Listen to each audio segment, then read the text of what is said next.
Yogambal Sambar பொடி நிறைய பேர் வாங்கிட்டு இருக்கேன்னு எனக்கு தெரிஞ்சது. நிறைய பேர் நல்ல ஃபீட்பேக் கொடுத்திருக்கேன். அதுவே எனக்கு ரொம்ப பெரிய சந்தோஷம். ஸோ கண்டிப்பாக தொடர்ந்து நிறைய பேர் தேவைப்பட்டவா எல்லாரும் டிஸ்கிரிப்ஷன் பாக்ஸில் இருக்க நம்பரில் ஆர்டர் பண்ணி வாங்கிப்பேன்னு நினைக்கிறேன். இதை வச்சு நீங்கள் குழம்பு, சாம்பார், ரசம், கூட்டு எல்லாமே பண்ணிக்கலாம். வணக்கம், நான் உங்கள் அபிமான யோகாம்பால் சுந்தர்.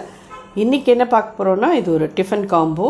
என்னென்னு பார்த்தீங்கன்னா, ஆஃபீஸ் போகிறவாளுக்கெலாம் இது ரொம்ப ரொம்ப ஈஸியாக சாயங்காலம் நிறைய என்ன பண்ணுறது அப்படின்ற ஒரு கஷ்டம் இல்லாமல் டக்குன்னு பண்ணக்கூடிய ஒரு இது. தோசை மாவு இல்லையா, கவலைப்படாதீங்க. இன்ஸ்டண்ட்டாக இந்த கல் தோசை மாவு, அதாவது செட் தோசை, கல் தோசை, நீங்கள் எப்படி வேணால் சொல்லிக்கோங்க. இன்ஸ்டண்ட்டாக இதை பண்ணிவிட்டு கையோடு இதுக்கு தொட்டுக்கிறதுக்கு ஒரு தக்காளி குருமா ரொம்ப ஆப்டாக ரொம்ப ரொம்ப நல்லாயிருக்கும், தோசையும் அதுவும். ஸோ இது ரெண்டும் எப்படி பண்ணுறதுன்னு பார்க்கலாம்.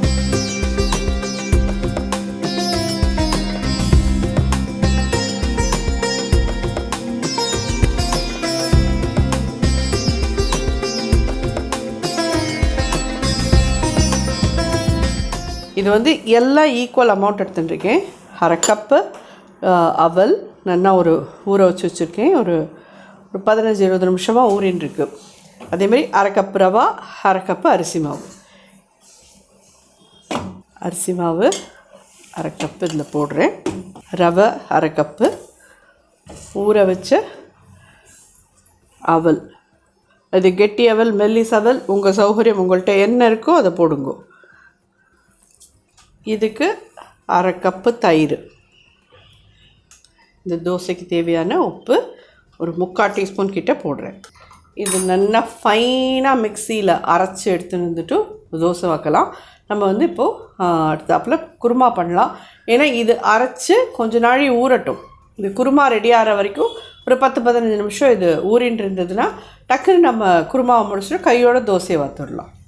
ஸோ இந்த குருமாவுக்கு ஒரு பேஸ்ட் அரைக்கணும், அது ரெடி பண்ணிக்கலாம். நல்லா ஒரு 4 டேபிள் ஸ்பூன் கிட்டக்க தேங்காய் எடுத்துக்கோங்க. 4-5 டேபிள் ஸ்பூனே எடுக்கலாம். 5-6 முந்திரி பருப்பு வேண்டாங்கிறவா பொட்டுக்கடலை போட்டுக்கோங்க. இந்த இடத்துல சோம்பு ஒரு 1/2 டீஸ்பூன், மிளகு ஒரு 3/4 டீஸ்பூன், 2 பச்சை மிளகா. இவ்வளோதான். இதை வச்சு தண்ணி விட்டு நல்லா ஃபைனாக பேஸ்ட் மாதிரி அரைச்சி எடுத்துகிட்டு வந்துடலாம். இந்த பேஸ்ட்டை நல்லா அரைச்சாச்சு.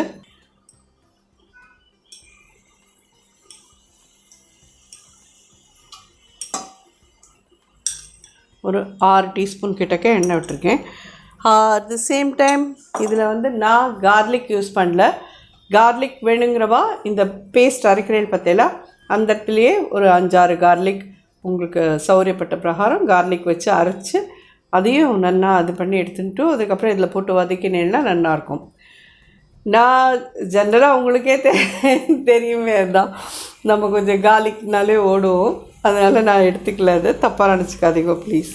ஸோ இன்னொரு 1/2 டீஸ்பூன் சோம்பு போடுறேன். இதில் ஒரு சின்ன பீஸ் கல்பாசி, பட்டை 2 துண்டு, ஏலக்காய் 2-3, கிராம்பு ஒரு 4, மிளகும் ஒரு 5-6 போடுங்கோ. இது பொரிஞ்சு அதோட வரைச்சே ரொம்ப ரொம்ப நல்லாயிருக்கும். இதில் 2 வெங்காயம்,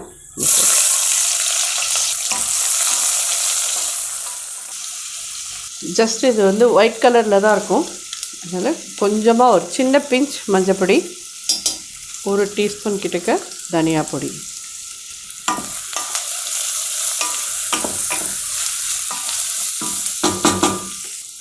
பே லீஃபையும் இதில் போட்டு நல்லா வதக்கிடுங்க. முன்னாடியே போட்டுக்கணும், மறந்து போயிடுது. ரொம்ப மறக்கிறது இல்லை இப்போல்லாம். சாரி, நானும் எல்லாத்தையும் நினைவு வச்சுட்டு தான் பண்ணணும்னு பார்க்குறேன். அதையும் மிஞ்சி மறந்து போயிடுது.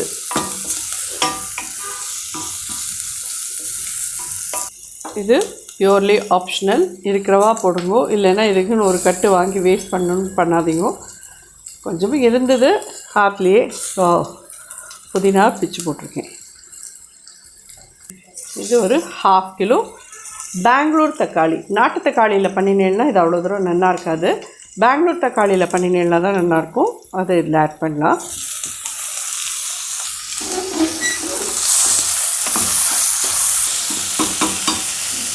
நம்ம அரைச்ச விழுது இருக்கு இல்லையா, தேங்காய், பச்சை மிளகா, மிளகு, பெருஞ்சீரகம் அண்ட் முந்திரி பருப்பு இதெல்லாம் அரைச்ச விழுத இதில் ஆட் பண்ணுறேன்.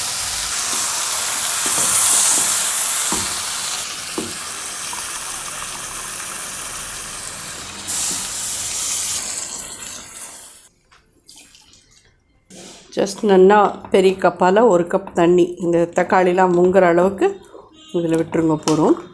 குருமாக்கு தேவையான உப்பு. இது கொதி வரட்டும், மூடி போட்டுடலாம். மூடிட்டு ஒரு 2 விசில் வாங்குங்கோ போகிறோம். தக்காளி தான் வெந்து போயிடும்.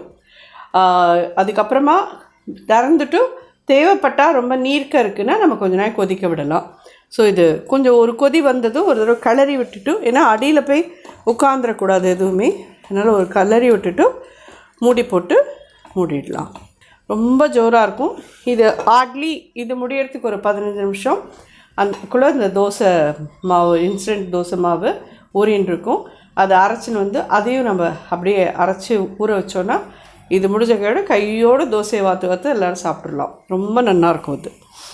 கொதி வந்துடுது, அது என்ன தெரியும்.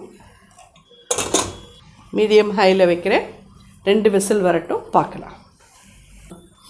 2 விசில் சொன்னேனே, நானே 3 விசில் வாங்கியிருக்கேன். ஏன்னா வந்து உங்களுக்கு இந்த அரோமா நல்லா நமக்கு குருமாவோடது வெந்துடுத்துன்றது வெளியில் வரும்.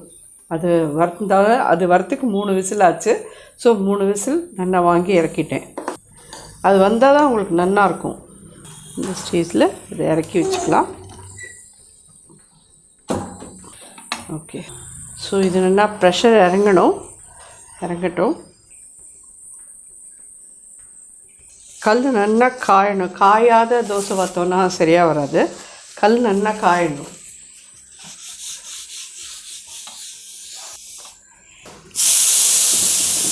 இந்த மாதிரி பாருங்க, தண்ணி விட்டு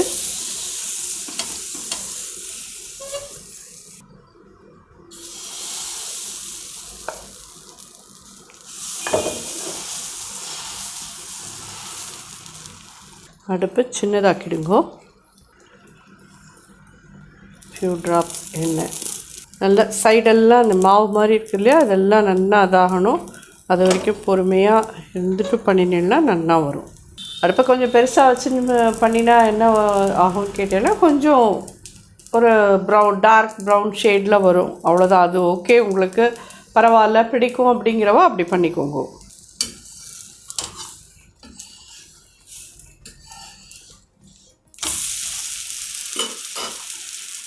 இருந்தாலுமே இங்கே டார்க்காக இருக்குது, தெரியுறதா உங்களுக்குலாம்?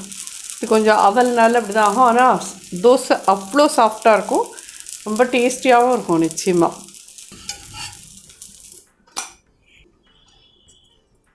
இவ்வளோ சாஃப்டாக இருக்குது பாருங்கள் தோசை.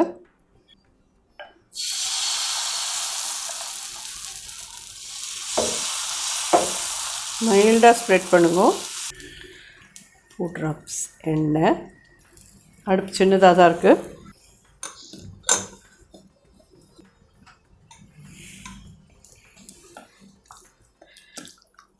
ஸோ அடுப்பில் வச்சு இன்னும் கொஞ்சம் கொதிக்க விட்டோன்னா இன்னும் கெட்டியாகிடும்.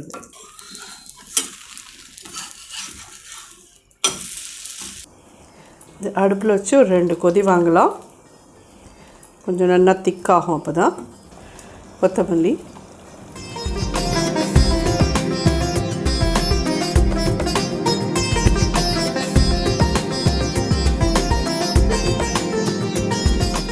ஸோ இந்த செட் தோசைக்கும் இந்த தக்காளி குருமாவும் ரொம்ப நல்லாயிருக்கும். ஏன்னா இது இன்ஸ்டண்ட்டாக பண்ணுறோம். ஸோ இதில் வந்து ரொம்ப புளிப்பெல்லாம் இருக்காது.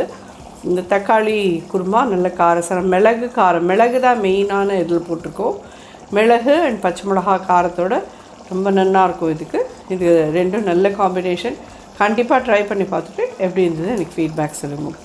இது வந்து எவ்வளோ நீங்கள் திறந்துட்டு கொஞ்சம் நீர்க்க இருந்ததுன்னா ஒரு 2-3 மினிட்ஸ் நல்லா கொதிக்க விடுங்க. நல்லா கெட்டியாகிடும். இதில் ஆப்ஷனல் என்னென்னு கேட்டீங்கன்னா, முந்திரி பருப்பு வேண்டாங்கிறவா பொட்டுக்கடலை வச்சுக்கோங்க. கம நல்லா ஜோராக ரெடி ஆகிடுது இந்த தக்காளி குருமாவும். ஸோ இந்த எபிசோடு உங்களுக்குலாம் ரொம்ப உபயோகமாக இருக்கும்னு நினைக்கிறேன். அதாவது ஆஃபீஸ் கோயர்ஸ்லாம் வந்துட்டு மாவரைச்சி இல்லை உப்புமா கிண்டி அப்படின்ற இதெல்லாம் இல்லாமல் இது டக்குன்னு ஆகும். இந்த அவல் தோசை எப்பயுமே ரொம்ப சாஃப்டாக தான் இருக்கும். நீங்கள் கிறிஸ்பாக வாக்க முடியுமா அப்படின்னு சொல்லி கேட்டேன்னா அது கொஞ்சம் கஷ்டம். கொஞ்சம் சாஃப்டாக தான் வரும் அவல் தோசை எப்பயுமே. கண்டிப்பாக சாஃப்ட் தோசை எல்லாருக்கும் பிடிக்கும். தோசை பிடிக்காதவாளே இருக்க மாட்டான். எப்படி பூரி எப்படி எல்லாருக்கும் பிடிக்குமோ அது மாதிரி தோசையும் எல்லாருக்கும் பிடிக்கும். கண்டிப்பாக ட்ரை பண்ணுங்க. ரொம்ப ரொம்ப நல்லாயிருக்கும். நன்றி, வணக்கம்.